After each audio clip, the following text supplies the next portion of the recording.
Assalamu alaikum wa rahmatullahi wa barakatuh. Your brother here, Najib, with our special guest, always around, always dependable.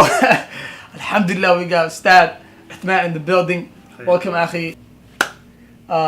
There's a boy that keeps talking to me, and I don't know what to do.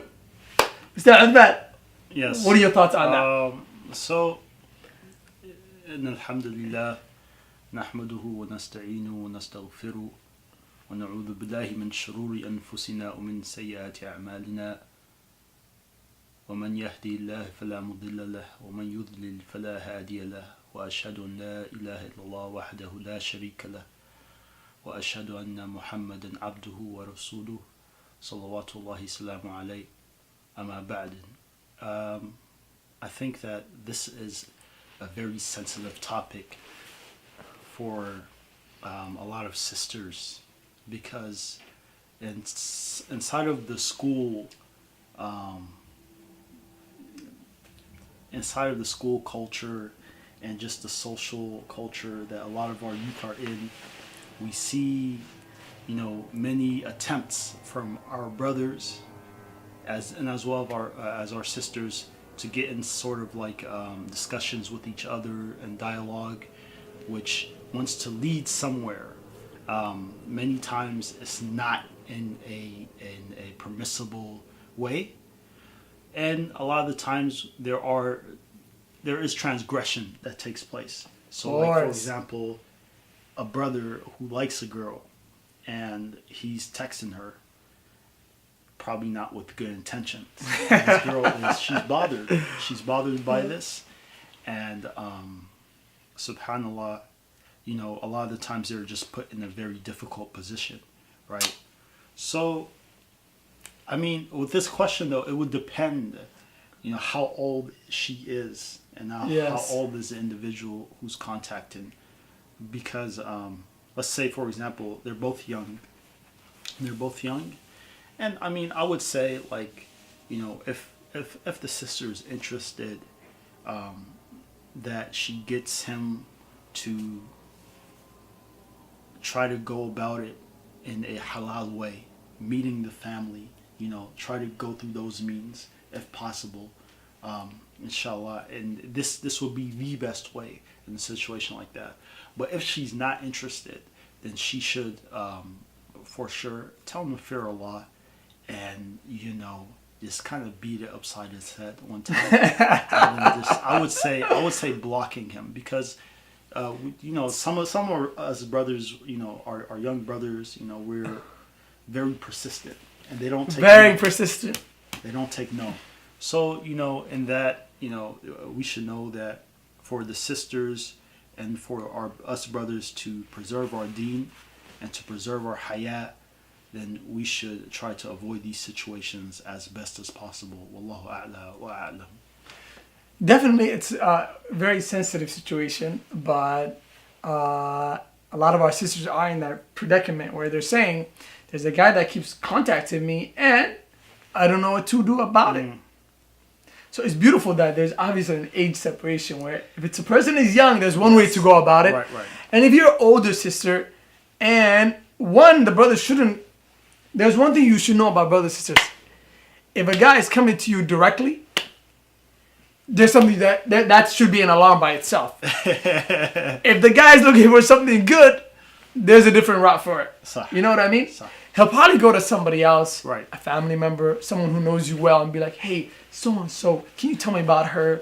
And then you should probably hear, hey, so-and-so is asking about you. That's actually a good point. If the brother intends this to go about in a good way, he'll go about it and seeking it in a good way, which is going to the family or going to even the family members and to ask about them. And to inquire. Or your friends or something. But if a brother is directly contacting you, most likely he's not looking for, he's iffy.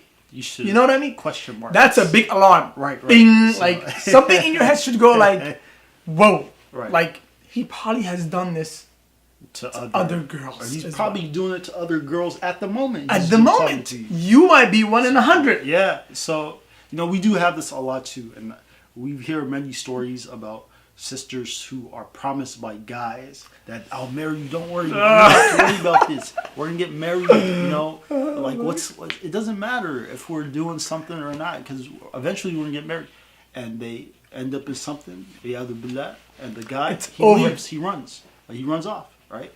So these are very tense and situations where one should be very cautious about the next step that they do take, because it could be the one that will determine the rest of their life, and probably not in a good light, right?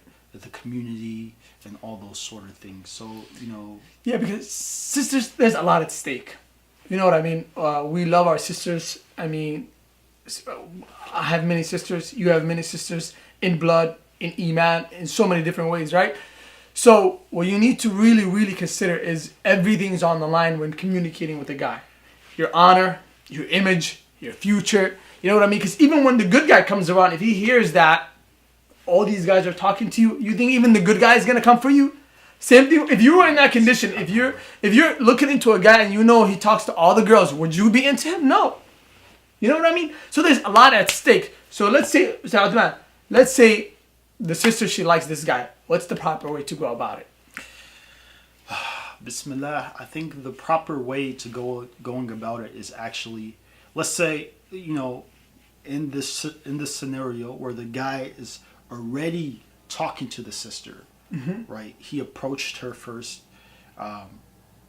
We should know there are a hadith where the Prophet ﷺ, he did permit a companion to go and propose to a sister directly and to go see her.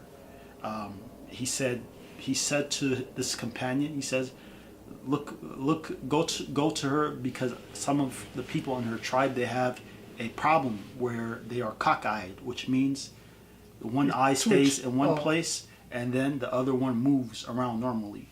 So he says, go and see her and see if you'll be able, or you're still willing to go and marry her. So to go look at her, right? And this is one of the things that is permissible in our deen. As far as contacting and discussions go along, the sister, if this person is already discussing with her certain matters, right, or talking to her about whatever, say, hey, how's it going? I got your number. Then she should already let him know what's up. Yeah. Right? She should let him know, look, I don't play these games, because this is what it ends up being a lot of the time. I don't play games, okay? You gotta be straightforward, because if you're not, then they're just gonna keep on going. Yep, your time, your everything's gonna be on the line. I don't play games, right? If you're interested in me, you come to my father, you come to my family, and then we talk about this, right? And if he's not interested in that way, he'll run off. Believe me, he'll run off. He's not gonna want anything to do with you. If he is interested, then he'll go about those proper routes, you know? And the sister being interested, this even helps him more. I mean, you know, most fathers would be sensible to that situation. Be like, okay, you know what? You guys are interested, get him married. Yeah. Right? So... And that is if he's really about it. Yes. If he's sincere for you. If the whole DMing and the text and the reaching and the con is all really sincere for it, he will take the proper steps. If he is not sincere, guess what? He won't be able to fulfill those conditions. And sisters, your family is your backing. Right. If you don't have somebody to back you up, I'm not, when we say brothers, we don't mean like our brothers. What do you mean like general, like guys, okay? Guys. Like we're not attacking our, like, you know, the brothers. And sisters as well. When we say sisters, we mean like just general women. Sisters in general. Women in general. So, I lost my train of thought. I forgot what I was saying, but anyways, you guys can get my point on what I was saying about that. I lost my train of thought. But the reality is, your family is your backing. That's what I was saying, right? Okay. So, anytime you're communicating with a guy and he says he's serious, connect him to the family. You know what I mean? Your older brother, uncle, a dad, your mom, have him come to the house, have everybody meet him. Then later he knows to only respect you, to only honor you, because everybody's involved.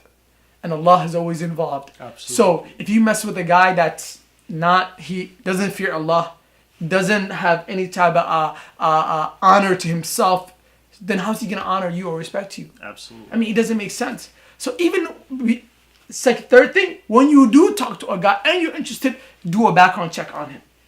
Don't just be like, oh my God, this is the guy I've always wanted to, for him. You know what I mean? Yeah. Oh my God, I can't believe, is he really reaching out to me? You never know. In the modern world, you never trust no one until you have evidence, until they prove themselves that you should trust them. Absolutely. And, you know, inshallah, we may get into this some other time in depth. Yeah. But a person, you know, in these situations that will determine the rest of your life and how it will be, you know, you need to understand what you're investing into and be very, very careful and exact with whoever it is that you are trying to make this work with, right? So if you're bringing half of your deen and the brother's bringing an eighth, you know, or, you know, less than that, you really have to be careful, is what I'm saying, in these situations. So, you know, Allahumma musta'an. So inshallah, take the best of what we have said. This is just an advice from your brothers, but we know this is really common, and we always like to hit those common things. So inshallah ta'ala, make dua for your brothers. We make dua for all of you guys out there, brothers and sisters. Sometimes I know the brothers feel like we picked on them today, but hey, it's nothing personal, man. We're protecting your sisters as well as our sisters. So inshallah, till next time, sallallahu wa sallam ala nabiyyina wa ala alihi wa sahbihi ajma'in. Allahumma salli ala بإسلامي وإيماني أضاء الكون وزمن بإسلامي وإيماني أضاء الكون وزمن